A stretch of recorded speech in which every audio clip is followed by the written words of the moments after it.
Hi, thanks for joining me again today. I've got a question for you. Do you guys think, along with many other people, is Boulder, Colorado too expensive? Well, I think you're not alone in realizing that it is ridiculously priced with the sky-high real estate and the high cost of living. It's certainly not everyone that can afford to live there. So if you can't afford Boulder, Colorado, I've got a good option to consider. Just give me a few minutes to hear me out. I think you'll realize that Longmont, Colorado could be a good alternative to Boulder. If you're not too familiar with Longmont, it's the neighboring town to the north of Boulder, and it's one of the fastest growing cities in Colorado. Its population is about the same as Boulder's, but its real estate is much more reasonable. And in terms of distance, it's about a 15-minute drive. This is Living in Colorado, my channel, and it's geared to exploring what towns in Colorado have to offer. And today I'll compare Boulder to Longmont. In other words, what similarities do these towns have, and can you see yourself living in Longmont?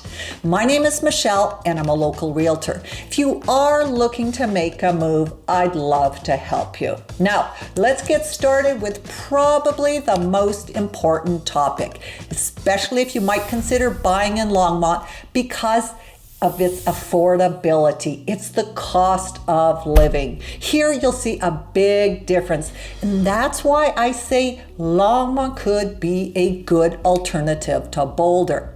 Boulder's cost of living is about 40 to 50% higher than the national average, and that's high.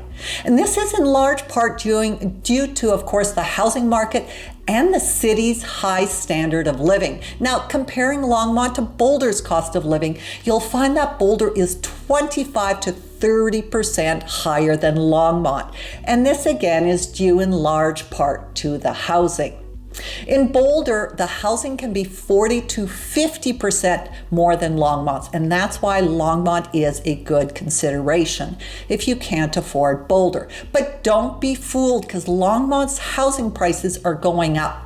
From 2022 to 2023, the median home price went up 4.5%.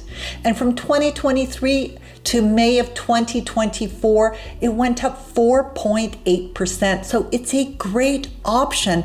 And as I just said, it's one of the fastest growing towns. Now, coming back to the cost of living, other ticket items like groceries, healthcare, and transportation is about 5 to 10% higher in Boulder. It all adds up, so if you factor in the housing with what I just mentioned, it could be worth your while to check out Longmont. Now, a fun similarity between the two towns are the breweries. So, craft brew lovers, check out both towns to find your favorite. Both towns share several similarities when it comes to their brewery scenes, with a strong emphasis on having locally owned and operated breweries.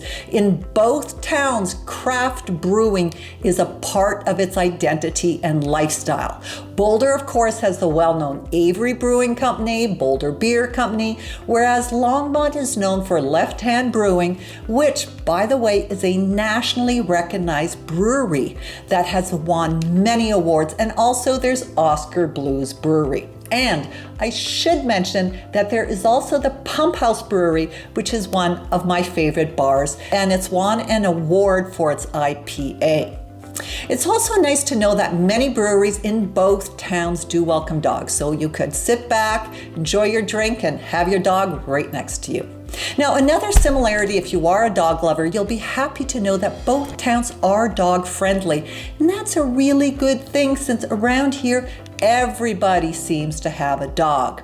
I'm pretty sure that dog walking is a favorite pastime around here. You constantly see people out with their dogs or at dog parks. Also, many hotels, motels, inns, and campgrounds are also accepting dogs. In Boulder, the luxury hotel, the St. Julian, and the Hotel Boulderado, which is a historic downtown hotel, it will welcome also dogs. Also, Boulder and Longmont also have some dog parks that are great for dogs and owners, that if you want your dogs to socialize and at the same time you can socialize with the dog's owners. But dogs must be licensed and vaccinated to visit the dog parks. Now, let's compare the downtown of both towns. Boulder has a unique downtown. You probably know it's Pearl Street Mall, where it's a pedestrian mall. You've got your art galleries, your shops, your restaurants. It's got a quirky feel, kind of with trendy stores. And in contrast, you have Longmont. That's an old town downtown. It's got some mom and pop shops mixed in with some restaurants and coffee shops. I know my favorite is Ziggy, which is on Main Street. There's also some breweries and boutiques. And walking down Main Street, it really takes you back to another time when things were slower. As you go by some of these shops, it's really a blast from the past. There are still stores that carry vinyl records, compact discs, also known as CDs, and stereo equipment. That's blast from the past. Another favorite thing about downtown is the free parking, and I'm sure that'll change with some time, but it just goes to show you that Longmont still has that small town feel, but you can see that it is slowly becoming gentrified. Now, both downtowns are different but charming in their own way. Now, if you like older historical buildings, both towns have sections that offer that old feel charm. In these neighborhoods, you obviously have homes that reflect the architecture and are built in about the early 1900s. Both towns and downtowns are listed in the National Register of Historic Places, so if that's important to you. Also, both towns have neighborhoods in downtown that are also on the National Register of Historic Places. Now, in downtown Longmont, you've got the neighborhoods historic East Side and West Side, and Boulder has the Mapleton Hill area. There is definitely a charm to these historic homes, which often have large mature trees along the streets. Now, moving on to jobs and economy of these towns. Boulder is built around technology, education, outdoor industries, and major employers like Google, the University of Colorado, and lots of federal research facilities. Longmont's, on the other hand, their economy is also developing a tech sector with a presence of companies in manufacturing and biotech industries. Longmont offers more opportunities for workers in industries like construction and retail. Now, many residents of Longmont commute to Boulder for work by getting the best of both worlds, where they can get Longmont's more affordable housing while accessing Boulder's job market. Now, another area to discuss is rapid growth. Both have seen rapid growth, but in different ways. Boulder is more developed as a town in the sense that the land is all taken, and they are now tearing down buildings to replace them with new construction. And as I've mentioned in some previous videos, land is at a premium in Boulder, and several years ago it was all built on. So the other fact about Boulder is that there's open space on 3 sides, and that's with the mountains, of course, being on the 4th side. So there's limited land, and there's also some height restrictions. So there's no way to go up or out. But in contrast, Longmont, where there's still land and new constructions going up. There's many residential developments, commercial projects, and infrastructure improvements that are still going up. So you can see to the east of Longmont, many big box stores went up about 10 years ago. And also on Main Street, you're starting to see some of those mom and pop shops being replaced by newer buildings. I do want to say, as a side note, one of the big pluses that Longmont has over Boulder is its great fiber optic internet service, which is run by the city, and it has a super fast internet and is great for people that need a lot of bandwidth. And on top of it, it's really reasonably priced. And that's really a bonus for a town of this size. Now, if you have a family and schools are important, you'll be happy to know that both cities have strong public school systems. There's the Boulder Valley School District, which is often ranked high, and that's got to focus on academics and extracurricular activities. And Longmont has St. Vrain Valley School District. Now, Boulder provides a greater variety of community programs, libraries, and cultural events, while Longmont offers more affordable childcare options and family-focused resources. Ultimately, Boulder appeals to more young professionals and students, while Longmont attracts more families looking for more of a balance with suburban living and some outdoor access. Now, another comparison I'd like to make is the outdoor lifestyle with trails, parks, lakes, and reservoirs mixed in with that 300 days of sunshine. It gives you the perfect recipe for that outdoor living in both towns. You've got easy access to the kayaking, boating, golfing, paddleboarding through either the Boulder Reservoir or in Longmont, beautiful McIntosh Lake, and there's also the Union Reservoir.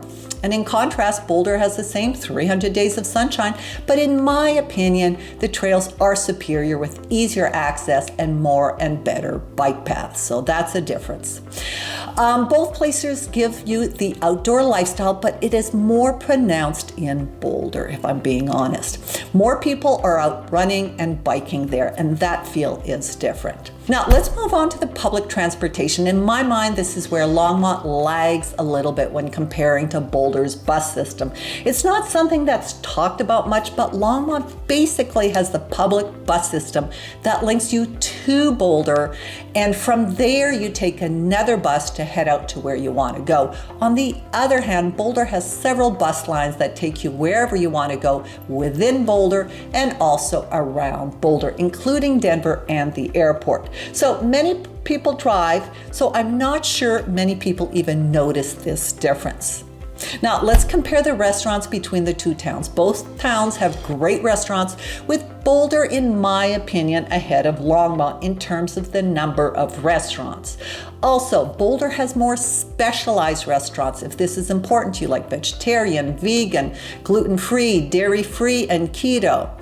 Some people will say it's weird kind of cuisine, but if you're into that, Boulder's the place for that. It's really a Boulder thing that you don't find just everywhere. It's not unusual to find these kinds of places in Boulder, but they are certainly not as available in Longmont. If you want fancy restaurants, Boulder will be more the place, but in the end, you could easily drive to Boulder for that special meal. In Longmont, the restaurants are scattered throughout town and in the Village at the Peaks Mall, but the great majority are fast food and chain restaurants at that mall. There's also the Parkway Food Hall in Longmont off of Ken Pratt that just opened, and it's casual where you can sit indoors or outdoors, and it does have a variety of types of cuisine, but it's the same restaurant as you would find in a shopping mall, in my opinion. And before I finish, one of my favorite restaurants in Longmont is West Side Tavern. It's tucked away in West Old Town neighborhood and has really a cozy atmosphere with good food and drinks. So if you are in town, make sure to try it. It's really quaint and charming. Now, let's jump to the traffic. In my opinion, Boulder's traffic is bad for a town of its size and in comparison to what it used to be many years ago. In contrast, Longmont's traffic is not as congested as to what you'll see in Boulder. As people are moving north for affordability purposes, it is having an impact on Longmont. Now, it's not as bad as you'll see in Boulder or Denver, but you can feel it through the busier traffic, increase of population, and the new construction going on. Now, Boulder being a job center, it has a large stream of cars coming into Boulder in the morning and that same stream heading out at the end of the day. Longmont does not have anything like that level of traffic. As I previously mentioned, I am a local realtor, so if you are looking to buy or sell a home, I'd love to be your agent. I help people buy and sell homes, from starter homes to luxury homes and everything in between. So give me a call. I'd love to hear from you. And if you found this information helpful, please give me a thumbs up, and I look forward to hearing from you.